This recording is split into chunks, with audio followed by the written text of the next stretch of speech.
Uz Tita i Staljina, dva junačka sina, nas neće ni pakao smest, mi čvrsto stiskamo pest. Idila. Veliki učitelj na sva usta hvali najrevnijeg učenika. Naziva ga Molodijec, junak, jer je prvi nakon Lenjina komuniste doveo na vlast. Jugoslavija je bila po svemu zapravo najvjerniji i najbolji član budućeg ili lagera u nastajanju koji je postao sovjetski svijet. Josip Broz, tada najagresivniji komunistički vođa, najantipatičniji političar u očima Zapada. U nekim novinama američkim spominje i potreba da se baci atomska bomba da bi se kaznilo Tita zbog toga što se događa. Staljin mu pak odaje simbolično priznanje. Imenuje Beograd sjedištem komunističkog informacionog biroa, krovne organizacije klasne borbe svjetskog proletarijata. Hazjajin odaje priznanje i Slovencu Josipu Kopiniću, oficiru za vezu između Kominterne i KPJ-u. Pod krinkom trgovinskog atašeja poslan je u Istanbul za glavnog obavještajnog rezidenta za Bliski istok. Istodobno radi i za sovjetsku i za jugoslužbu. Idila i u špijunskim poslovima. No uslijedit će šok. Sada najedanput se Jugoslavija pretvara u 1948. godine u nešto drugo. Upravo će Kopinić, zahvaljujući ruskim i američkim vezama, doznati da Staljin kreće u obračun. I o tome prvi obavijestiti Tita, omogućivši mu da prevenira događaje. On je pozvao Kardelja, Bevc, ja bih dao otpor Staljinu, slažem se. On ta pozove Rankovića u 4 oka, Đilasa u 4 oka. I kad je dobio tih 6-7 vodećih ljudi, onda sazva centralni komitet. Inače, on bi pao na sjednici komiteta ko zrela kruška. NKVD-ov agent Kopinić opet je pomogao Titu da spasi glavu, kao što je to više puta uspio tijekom Staljinovih čistki 30-ih. Smatram za potrebno da se bar ukratko osvrnem na rezoluciju Informbiroa. Na čudovišne optužbe protiv naše partije i njenog rukovodstva. No zašto je pukla ljubav između učitelja i učenika?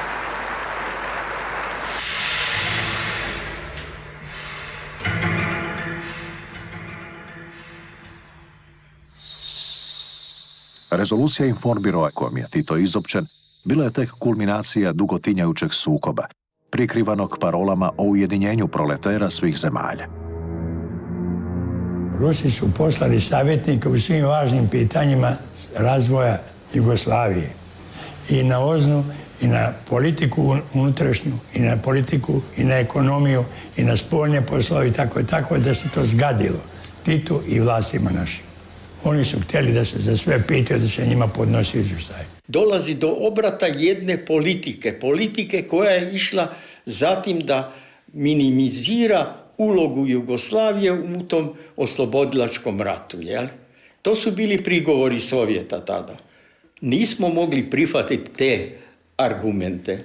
Staljin je više puta upozoravao Tita da bez pomoći Rusije, Sovjetskog saveza i Crvene armije partizani sami ne bi mogli obračunati sa četnicima u Srbiji i da na neki način Staljin je zapravo zaslužan što je Tito preuzeo vlast u Jugoslaviji. Razdor se nazdro još za rata. Moskva je KPJ upozoravala da brza s klasnom borbom, da prerano otvara karte uvodeći Srp i Čekić u partizanske jedinice. Usuprot Kominterninu nalogu o stvaranju što šire nadideološke antifašističke koalicije Narodne fronte.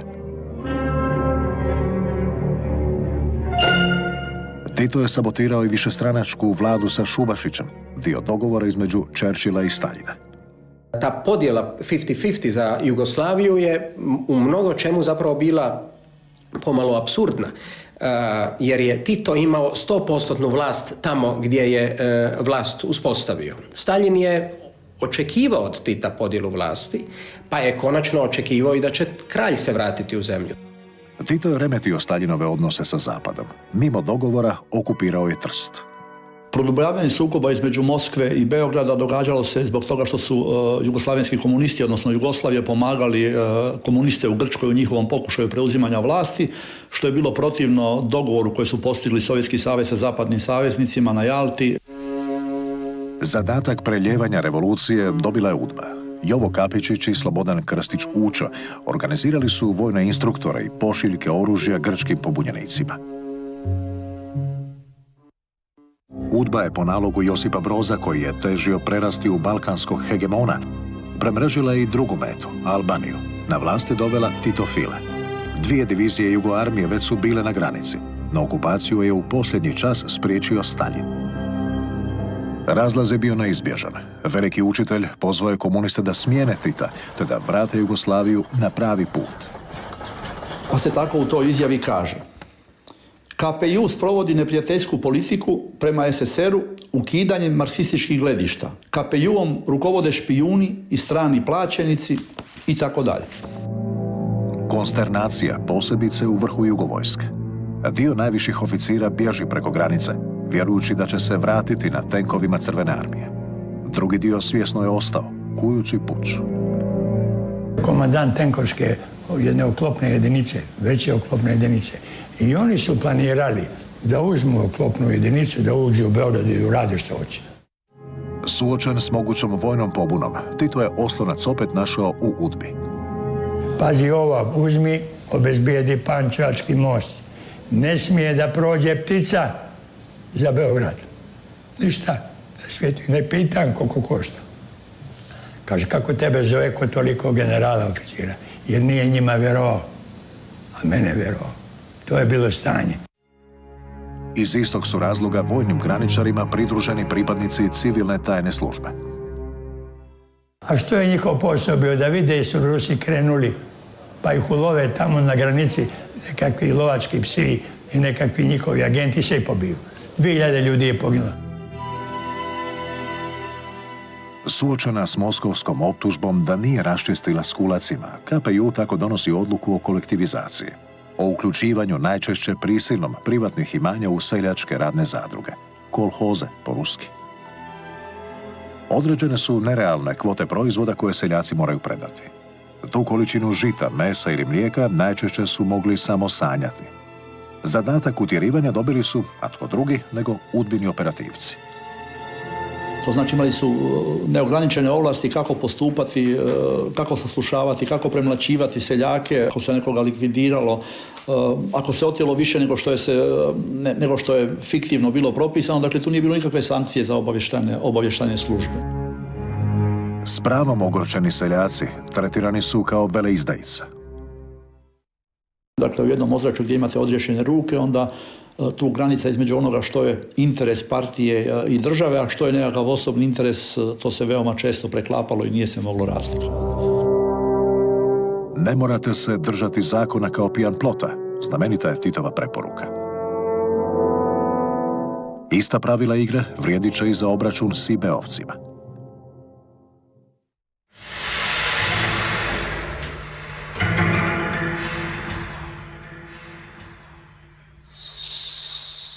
Goli otok, ustanova za preodgoj Staljinovih sljedbenika, pod upravom UDBE i moćnog Rankovića. Logor je izgradio i svečano otvorio već spomenuti Krstić Učo, pod nadzorom našeg sugovornika, ondašnjeg pomoćnika saveznog ministra unutrašnjih poslova.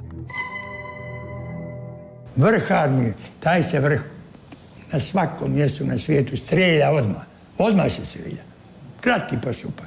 Kod nas su dobili neke zatvorske kazne, pa su bili na Goli otok, pa plaće na njima rodbina, pa plaće narod i tako dalje. I opet su stali živi i zdravi dok nisu prirodno umrli. I sad je bilo pitanje, hoćemo li da optužbe Sovjetskog saveza dobiju veću podršku u narodu ili ćemo to spriječiti. A svaka politika nastoji da spriječi utjecaj neprijatelja. Problem je međutim što na Golom nisu završili samo izdajnički oficiri. Dapače, bili su u golemoj manjini. Preventivno su uhićivani svi, i stvarni i potencijalni Staljinovi pristaše. Pojedini islednici, to jest agenti UDBE koji su ljudi hapsili, su imali premiju po broju osoba koliko završava na Golom otoku. Dakle, nije bilo uopće važno jesi kriv ili nisi kriv.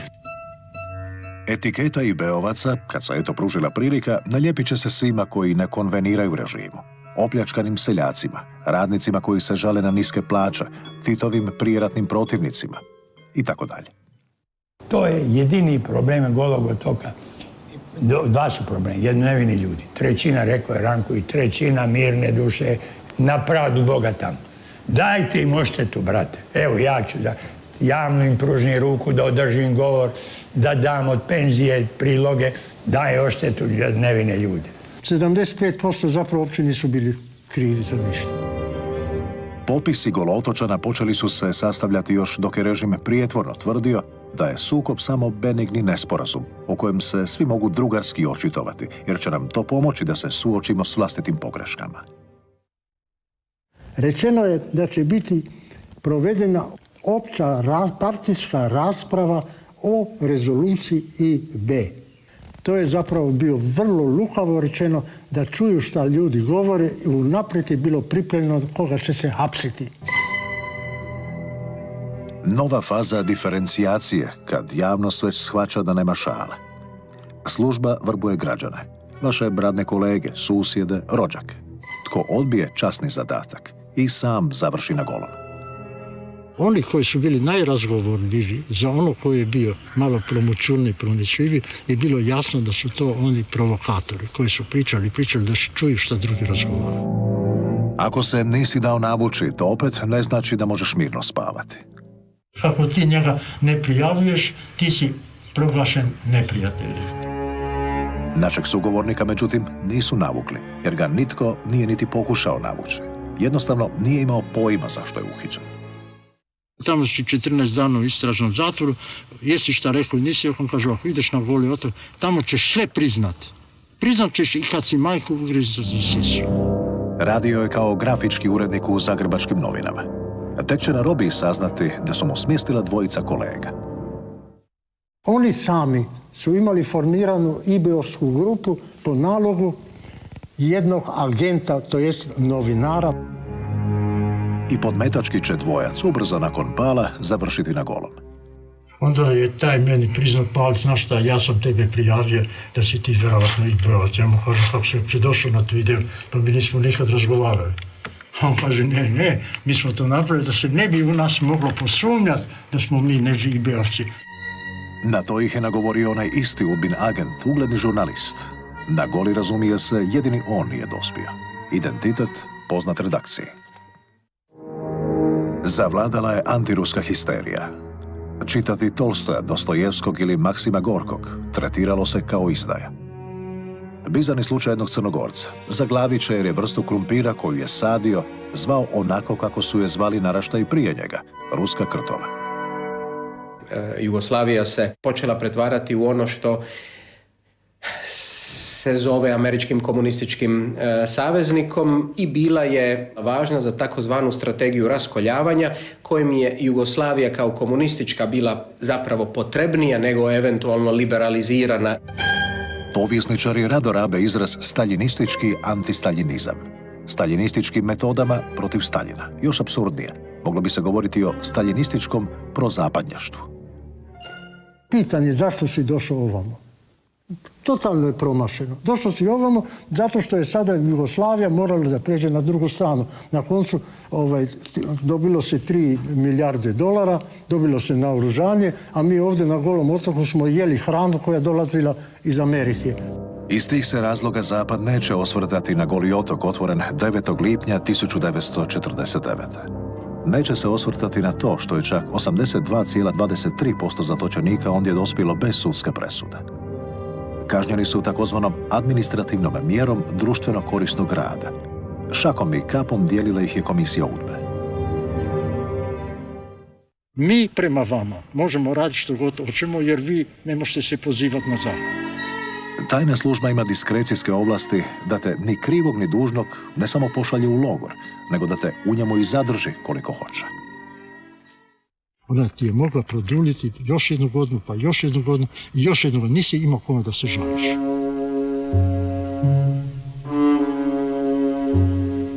Zapad se neće osvrtati ni na to što su na Goli otok dospjeli mnogi suradnici Andrije Hebranga. Počinili su samo jedan krimen. Poznavali su ga. Njega, ratnog sekretara KP Hrvatske. Hebrang je bio žrtva za čiju je eliminaciju zeleno svjetlo dao Josip Broz Tito, jer bez Josipa Broza Tita to se nije moglo napraviti ni u kom slučaju. Ni Hebrang nije nikad osuđen, ali su i njemu kaznu odmjerili maršal i UDBA. Samo što Goli otok neće vidjeti. Ubijen je. Nisu mu mogli ništa dokazati. I dogovore to da ga zadave. On živa istina. Ušli su u prostoriju, udavili ga u noći, pola noći. Stanić, inače optuživan za ubojstvo Maksa Luburića, ističe da mu je to otkrio ondašnji pomoćnik saveznog ministra unutrašnjih poslova Rankovićeva desna ruka. To je Čećo, rekao. Svetislav Stefanović Čećo. S kojim sam bio jako blizak, dobar. Ispočetka je UDBA, dalje prepričava, planirala otrovati Hebranga. No Ranković, partijskog pseudonima Marko, odbio je prijedlog.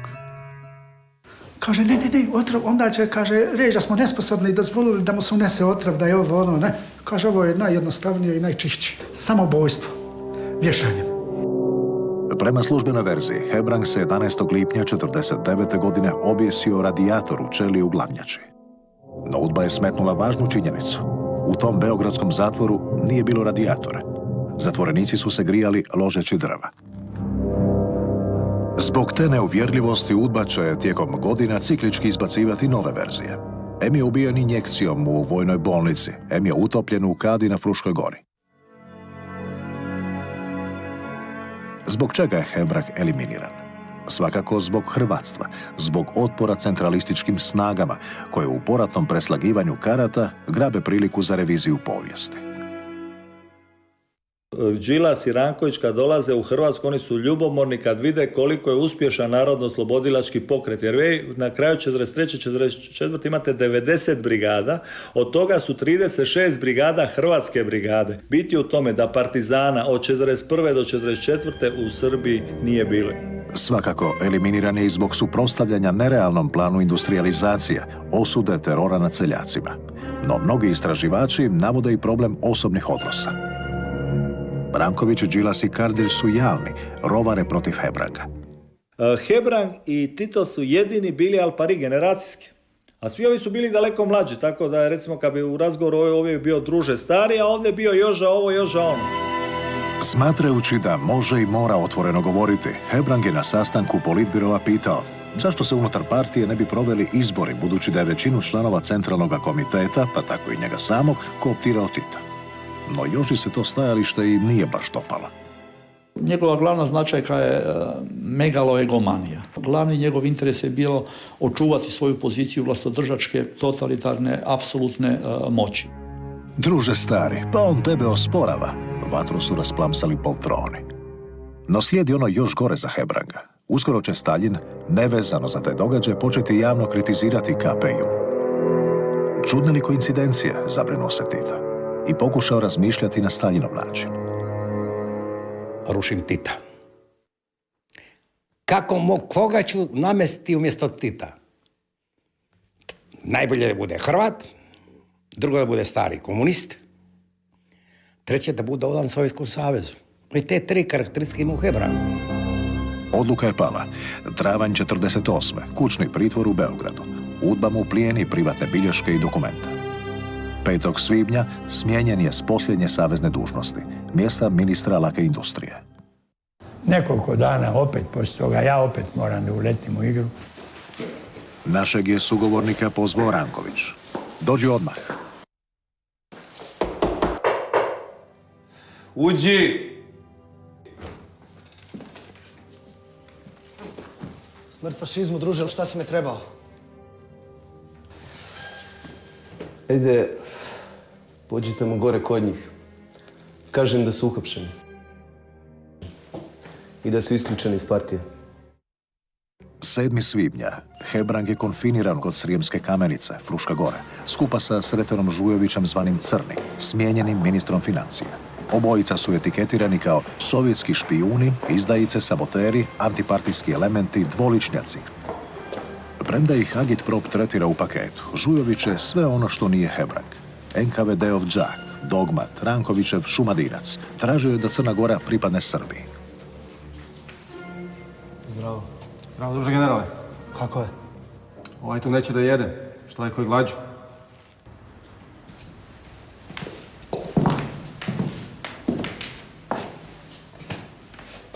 Šta je, druže crni?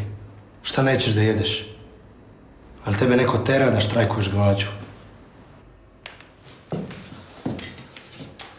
Ja ću da ti kažem nešto. Ja sam od tebe učio kakav treba da bude komunista. Ti si bio naš primjer i junak. Čovjek. Ali sada si izdao svoga najboljega druga. Ideologa s kojim si stvarao Jugoslaviju. U tom trenutku, tvrdi Kapičić, sinula mu je misao. Ponudit će Crnom, a potom i Hebrangu, mogućnost da se iskupe. Prestani da štrajkuješ. Napiši pismo Titu ili Rankoviću. Ja ću da ga odnesem.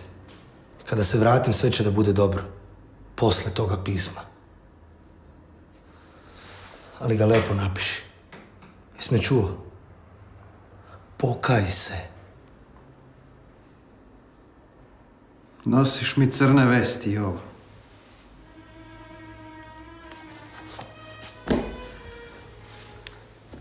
Ali ako je tako, ja ću da napišem pismo Titu.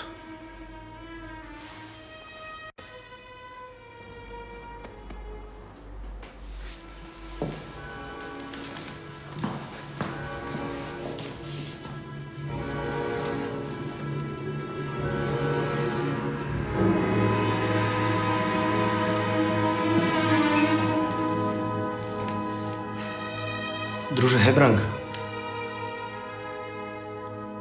Druže Hebrang, ja sam Jovo Kapičić i došao sam kod vas.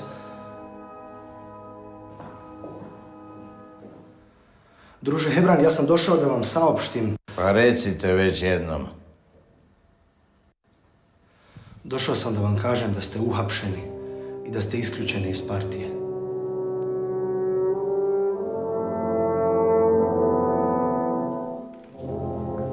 Ja preko vrata. Ja sam isto bio spremio njemu da mu kaže napiši pismo Titu Smilovac. Tito je bio čovjek koji hoće da učini. Ranković još više. Ali ako ti pokažeš vrednost da zaslužuješ da ti pomogne. Žujović, premda je šurovao sa Sovjetima, s vremenom će biti rehabilitiran. Hebrang je pak osumnjičen za djelo protiv naroda i države. No više se ne inzistira na tome da je Staljinov špijun. Razumljivo, ni tada, ni ikad poslije nisu pronađeni dokazi da je rovario protiv Tita. Moralo se prijeći na plan B. Udbin istražitelj, pukovnik Milatović, imao je osnovnu zadaću istražiti i dokazati na bilo koji način da je Hebrang surađivao sa ustašama i izdao na taj način partiju. Titu je upomoć opet priskočio Kopirić. Čini se da mu je upravo on predložio način obračuna s Hebrangom, koji je tobože zavrbovan još 1942. godine, kada su ga uhitili ustaše. Koji je u stvari kao pušten iz zatvora, razmijenjen da bi bio trojanski konj kad se vrati natrag u partizane. Operacijom rukovodi Ranković. Premda se tobožnja izdaja zbila u Hrvatskoj, u kojoj je živjela i većina svjedoka, ispitivanja su povjerena srbijanskim udbašima. U Hrvatske se nisu pouzdali. Istraga je povjerena Srbinu, Mili Milatoviću. Za nagradu će dobiti čin generala. Krucijalni dokaz trebao je biti zapisnik o saslušanju u Jasenovačkom logoru, na kojem je Hebrang propjevao i pristao na suradnju. UDBA je počinila grešku pri prvom koraku. Andrija Hebrang nikada nije bio u Jasenovcu, nego je bio u Gradišci. Da je i bio u Jasenovcu, a nije, opet se lako otkriva da je zapisnik falsifikat. Otipkan je ćiriličnim slovima. U to vrijeme, budući je ćirilica bila zabranjena u NDH, tako da je bilo teško pretpostaviti da je pisači stroj u Jasenovcu, u logoru Jasenovac postojao, koji je zapravo bio na ćirilici. Svaki dokument koji je potpisan je u nedjelju ili je potpisan za praznike. Prema tome, to su napravili grešku, nisu imali ono kompjuter da mogu provjeriti dane, tako da su to ukrivo napravili. Hebrang je u međuvremenu prebačen u Glavnjaču, glavni udbini zatvor. Kad su mu ti dokumenti prezentirani, izjavio je isljedniku Milatoviću: sve čime me teretite, sve su krivotvorine. Ja jedino po nalogu mogu biti osuđen, a nikako na temelju ovih dokaza. Kako su srpskim udbašima mogle promaknuti tako glupe pogreške? Očito su radili pod velikim pritiskom i nisu poznavali ustroj službi NDH. Rekonstruirali su ga po upitnim sjećanjima svjedoka 6 do 7 godina poslije. Svejedno nastavilo se. Jasenovac se morao dokazati, svjedoci stvoriti. UDBA je uhitila oko 150 osoba, većinu podvrgla torturi. Među prvima Hebrangovu ženu Olgu, majku troje nedorasle djece. I ona je bila dopala ustaškog zatvora. S Hebrangom je razmijenjena istog dana. Tada je upoznala budućeg supruga. Ona je već prije nego što je razmijenjena izgubila i prvog muža i prvog sina izgubila u logoru. Ona je u stvari preko cionističkog pokreta došla do komunističkog pokreta, tako da je to monstruozna konstrukcija njene suradnje sa ustašama. Priznanje je iznuđeno strahovitim mučenjem. Dobila je 12 godina robija da se nije mogla žaliti. Presuda joj nije uručena. Vezali bi ljude, vezali bi im ruke, noge, provukli bi ražano da bi ih tukli sa pendrecima, da su se ljudi vrtili u krug. 10 ispitivanih osoba u zatvoru je ili počinilo suicid ili skončalo pod nepoznatim okolnostima. U prijevodu podlegli su torturi.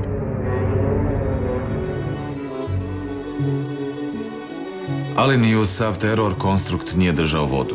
Stoga su se udbeni agenti razmilili po inozemstvu. Drago Jilek, šef protukomunističkog odjela UNS-a ustaške tajne policije, nalazio se 49. godine u Rimu. Po priči Titova biografa, UDBA se nekako dokopala Jilekove torbice i u njoj pronašla novi krunski dokaz. Dopis kojim je Pavelić izvješten da je Hebrang zavrbovan. No UDBA-in dosije o Jileku dokazuje da je to bila tek legenda kako bi se prikrilo da je on otet i transferiran u Beograd i da je dopis poglavniku najobičniji falsifikat. Kad su Jileka oteli i doveli u Beograd, on je dugo se opirao lažno svjedočiti protiv Hebranga i teretiti ga da je surađivao sa UNS-om, ali očigledno nakon žestokih tortura nad njim, on je podlegao i na kraju je dao izjavu kao da je Hebrang navodno ipak surađivao sa UNS-om. Njegova sudbina nije poznata. Vjerojatno je ubijen bez suđenja. No ni Jilek, ni lažnjaci, ni prisilni svjedoci nisu pomogli.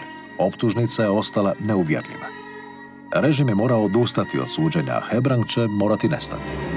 Oni su njega zadavili. Ušli su u prostoriju, udavili ga u noći, pola noći. Mjesto i vrijeme još su najpoznatiji. Većina dokumenata netragom je nestala. Iz knjige dežurstava jedino se zna da je Hebrang iz Glavnjače odveden u noći 10. lipnja 1949. i da se više nije vratio. Ne zna se ni gdje je pokopan, ako je pokopan. Ma kaj, nije on zakopan, on je izgorio. I ja mislim da su ga negdje spržili.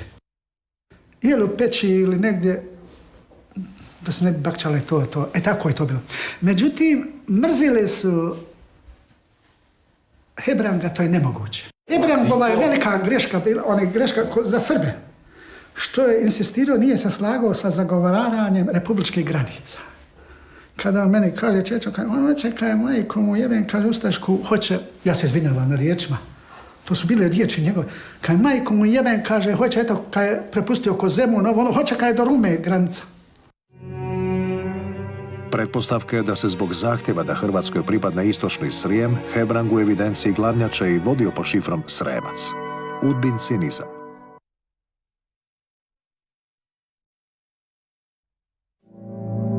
Cinizam koji će na Golom kreativno kulminirati.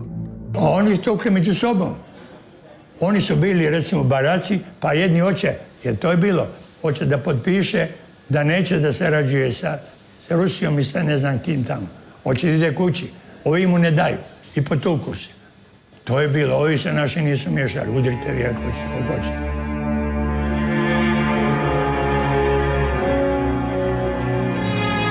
Šta je bio goli od toga? Prevaspitanje, informiracija. Kako možda da prevaspitavaš ljuda koji tučeš? To je glupost. Točno, čuvari nisu dirali kažnjenike. No UDBA je i osmislila i implementirala taj sustav i nadzirala ga, postavivši logorašku upravu koja je za nju obavljala posao. I pokušalo ti se dokazati da si njihovi ništa, da si govno, da partija odlučuje, dakle, i o tvom karakteru i tome što ćeš reći, što ćeš činiti. Program uništavanja identiteta i dostojanstva, takozvano revidiranje, započeo bi još prije iskrcavanja na Goli. Ja sam došao na ovaj otok kad je na samo otvorenje. To je bio 9. juni 1949. Sama vožnja sa brodom je bila ponižavajuća jer si vezan, u brodu su bili boksovi i voženci otprilike kao što nekad u američkim filmove ima kad su crnci iz Afrike vozili. Uz dodatak, nahranili su ih sardinama, ali su im po toj žegi uskratili vodu. S otoka se zaorila pjesma dobrodošlice. Ko je protiv HPJ-a, ubit ćemo kao Skota. Na obali ih je dočekao prvi kažnjenički špalir. Stoje oni koji još nisu revidirali, koji još nema pravo da te tuku. Oni te samo smiju pljuvati. I kako oni pljuju, tako svaki 5. 6. ako mi pljuju u lice, tačno mi pljuju u usta. Ja ništa ne mogu. Međutim, ja vrlo brzo to gutam, jer je to sve na taj dan bila prva tekućina. I moja reagiranje je sljedeće. Alal vam vera, baš vam hvala. Drugi špalir, revidirci, oni koji su se partiji već dokazali. Njihove su ovlasti veće, u skladu sa zaslugama. Gore me čekalo 2500 koji su bili poredani ovako kao zmija i oni su ozbiljno udarali. Ja sam sve to prošao zahvaljujući tome što sam se nagotao od tuđe pljuvačke. Oni su se bojali za vlastiti život. Cijeli vic je bio u tome, ako neko nije mene hteo u tom stroju udariti, moglo mu se dogoditi da neko od njega, koji stoji kraj njega, da mu kaže slušajte, nije on neće da je tu čovjek, on je banda, ajde ideš i ti. I gurnete unutra i sad se njega počne muvati. Svi novi logoraši do jednog su banda. Onako izmučeni morali bi odmah istupiti pred cijelom barakom, pred kolektiv. Takozvano iznašanje neprijateljskog rada. To jest, svaki je trebao da priča sam o sebi po čemu je on neprijatelj. Pokajnički referat prekidan uvredama. Čiti je ruska kurva i slično. Šamari, ali i konkretna pitanja. Udbaši su šefovima baraka dali sve podatke o tebi, još prije dolaska na Goli.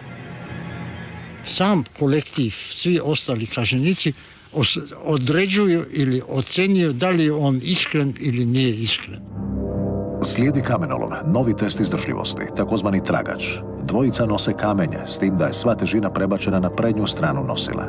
Sprijeda je dakako banda. On je ganjan na tragaču 2 do 3 dana, ali tako nemilosrdno da naravno imao je oguljene ruke, to mu se zagnojilo, na noge imao povrede, ako padneš odmah se otvori rana i tako dalje. Doveden si da pristaješ da priznaš sve. Na povratku s prisilnog rada novo iskušenje. Sobnom starješini se raportira tko se zalagao na radu, a tko ne. I odmah kazna za zabušante. Kroz tu baraku u kojoj ti živiš, svi se poredaju i ti moraš trčati kroz taj stroj, između ta dva reda, kroz taj špalir i svi po tebi pljuju i udaraju. No ni to nije kraj radnog dana. Navečer valja još veličati Tita i KPJ. Politički čas. To jest onako umorni, nakon svega neispravni i tako dalje, svi moraju sjediti i sad ili neko čita iz novina, iz borbi ili iz politike, što se onda smatralo službenim novinama, neke članke o koje mora da se vodi diskusija. Ovisno o zalaganju u svim tim disciplinama, stekao bi rang u logoraškoj hijerarhiji. Na dnu su takozvani bojkotovani. Nosili su crvene trake na nogavici. Bojkot znači da kažnjenici s kojima si zajedno u svojoj baraci, oni jednostavno tebi odrede da s tobom neće razgovarati, nećeš dobiti cigarete, ješćeš posljednji, radit ćeš dvostruko, po noći ćeš samo pola noći spavat, a pola noći ćeš stajati vani iznad kiblom, a u kiblu se piša i Kenja i morat stajati ovako sa nosom u to sagnuti. Iznad bojkotovanih su odloženi. Odgođena je dakle odluka o njihovu statusu, neka vrsta čistilišta. Slijede članovi kolektiva, oni koji su na pravom putu. I na vrhu aktivisti udarnici. Oni smiju neograničeno udarati ili naređivati drugima da to čine. Udarnici izravno odgovaraju udbinim sljednicima. Svakodnevno im raportiraju o stanju u kolektivu. No odnos snaga nije vječan. Ako se dovoljno ne trsiš, ne tučeš i vrijeđaš druge, proglase te pasivistom i padaš za rang. Tako i napreduješ, samo što moraš izvršavati još jedan zadatak. Da cinkaš, da lažno prijavljuješ ili da tuđim rečima daješ tumačenje koje nije u redu. Ubijena je svaka solidarnost. Samoregulirajući sustav samoproždiranja ipak je dodatno reguliran. Na goli su ubacivane krtice, krimosi iz zeničkog zatvora, takozvani bosanci ili niži armijski oficiri. Njihov identitet nije poznat ni udarnicima. Prije golog prošli su tromjesečnu udbinu obuku. Nagrada, brisanje kazne, odnosno viši čin. Bosanci su zaduženi za likvidacije koje bi s vremena na vrijeme naručila udba. Jedno je slučajno nezamijećen, svjedočio naš sugovornik. Mislim, njega tuči daskama, letvama, na takav način da je on na koncu tamo pao i ostao ležati jednostavno. Ostao mrtav te noći jer se zadavio. Govorima se zadavio. U vlastitom. Nijednom udba nije javno priznala da je na golom bilo ubojstava, ni hotimičnih, ni nehotičnih, uslijed torture ili prebijanja. Nisu ubijeni ljudi, ne umirali su ljudi. Bilo je staraca, ljudi kao ja, ih neko takav, i umre na Goli otok. Ljudi ko zna od nervoze, od nekih svojih unutrašnjih, i sahranjiva su u Rijeci, u grobju. Golootočane su liječili golootočki doktori koji su i sami bili kažnjenici. Nitko teže ozlijeđen, ranjen ili bolestan nije odveden u najbliži klinički bolnički centar u Rijeku, ističu svjedoci. Riječka je bolnica, međutim, logorskoj upravi izdavala bjanko smrtovnice. Ova tu crna rupa. Ovdje svi smo prolazili, a pravili smo se da to ne postoji, da to ne vidimo. Zašto? Zato što su ovdje bili naslagani smrtni sanduci. Crno ofarbani sanduci za one koji će eventualno umrti. Žrtve su što pokapane na logorskom groblju, brzo prekapacitiranom, što zatrpavane u škrape. Zabilježeno je da su spaljivane, čak bacane u more, zavezane u kamen. Masovno se umiralo od iscrpljenosti, loše skrbi, ludila, svakovrsnih boleština. Nakon strašne epidemije tifusa, pukovnik dr. Jovan Bijelić, šef saniteta UDBA, morao je doći na otok. Režim se bojao da istina ne ispliva van.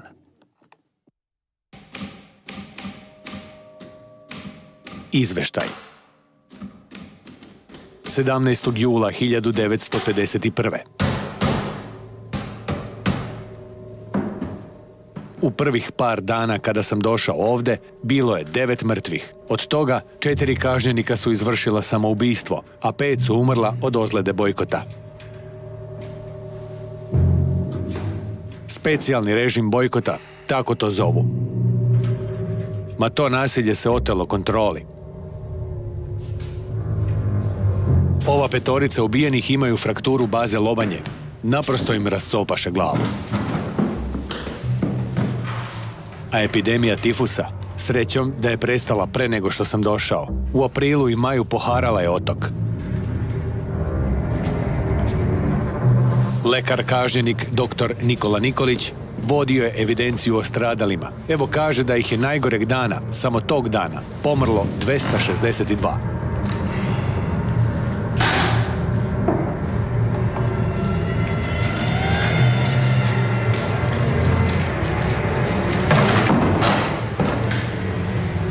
Tražio je prašak DDT da se potamane te vaške koje mogu da izazovu tifus, no oni nisu htjeli ni da čuju.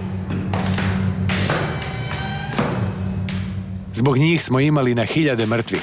Šta će reći svet ako se to sazna? Stalin će reći da smo to namjerno napravili. Do sad još nije provedeno ozbiljnije istraživanje o ukupnom broju mrtvih na golom.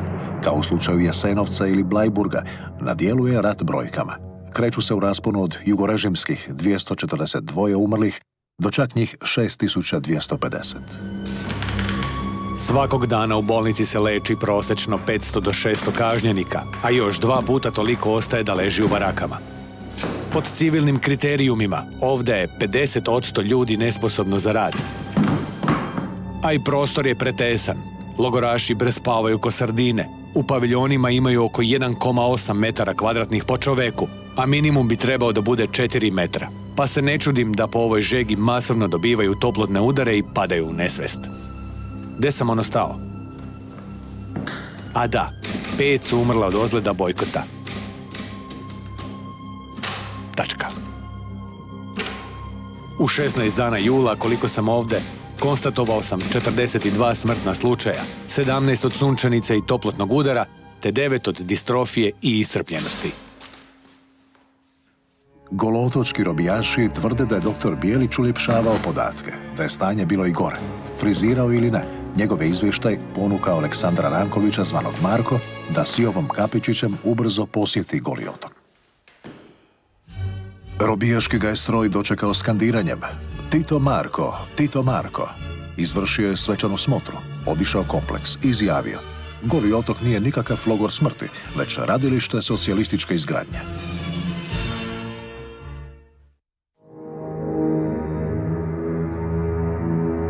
Vratimo se preodgoju. Ako vas sve dosad nije već slomilo, logorski sustav represije imao je i izvanjski osigurač.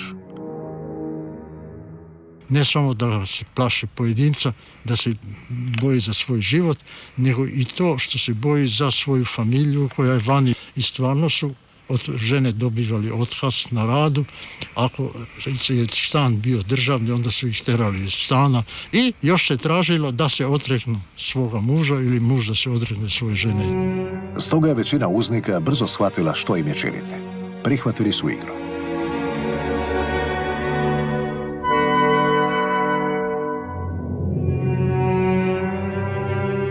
Ovdje dokazivati da nisi kriv, da si nevin, to samo je mogu luđak. Jer to znači UDBA hapsi nedužne. A to je najveće zločin koji si imao. To je već dovoljno da te ovdje drže 2 godine.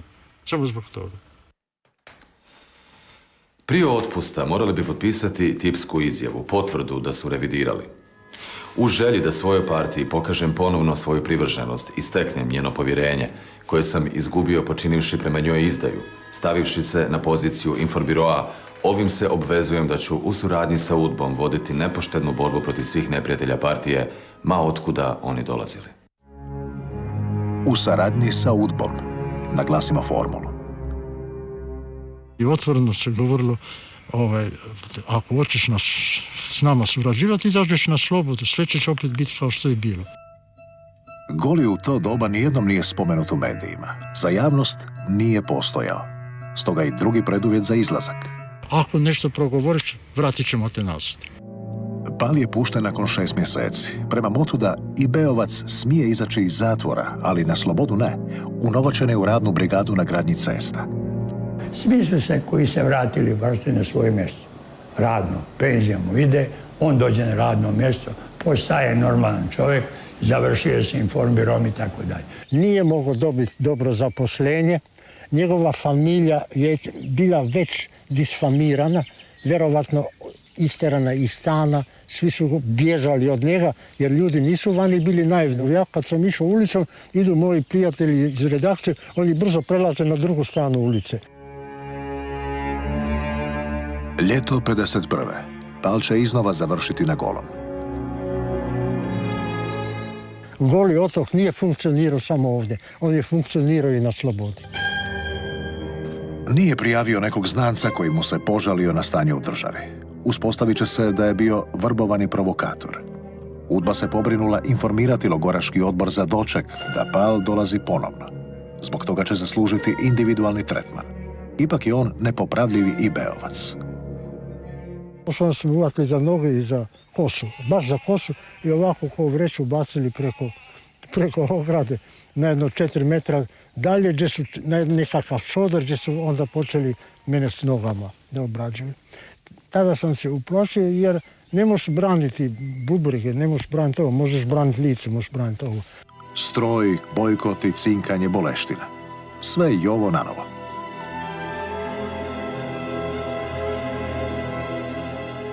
bila je knjižnica, bile su novine. Sad ja sam to pričao negdje na nekom mjestu, bila je u Budvi, jedan mali dečko, pa vidi generala što priča, kaže, to ti pretvori ovaj Goli otok u Banju Igalu, kaže. I ostalo je tu u knjizi je došlo i sve, smijali se ljudi. I ja se smijao. Pa to je bilo. Posebno nam su se svima, to je bilo tipično za sve, upaljivali ovdje železde ispod pazuha. Zato što nije bilo dobre higijene, nije bilo mogućnost pranja i tako dalje. Tek tuševi su uvedeni tek 53. Dakle, nakon 4 godine. Preživio je i tu novu Golgotu, 3 godine. Nalazi snage oprostiti i provokatorima, i udarnicima, i udbašima koji su osmislili cijeli taj paklenski sustav. Oni su isto tako žrtve kao i oni koji smo izdržavali i batine i bojkot i tako dalje. Zašto? Oni su mnogo teže žrtve, jer za njih Goli otok je trajao do njihove smrti.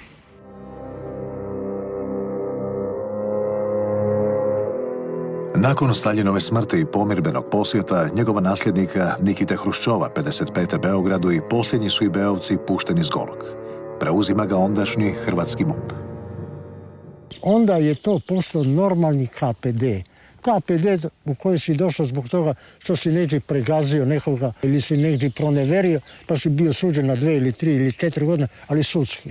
Ti su onda imali i posjete, i plaćeni rad, i sva prava koje u KPD-u su tada morali biti. Sve to o čemu mi nismo mogli sanjati. Nakon rezolucije radničkih partija u Moskvi 1958. godine, gdje je bila osuđena Jugoslavenska komunistička partija i Tito, u Jugoslaviji je bilo zatvoreno oko 900 bivših informirovaca.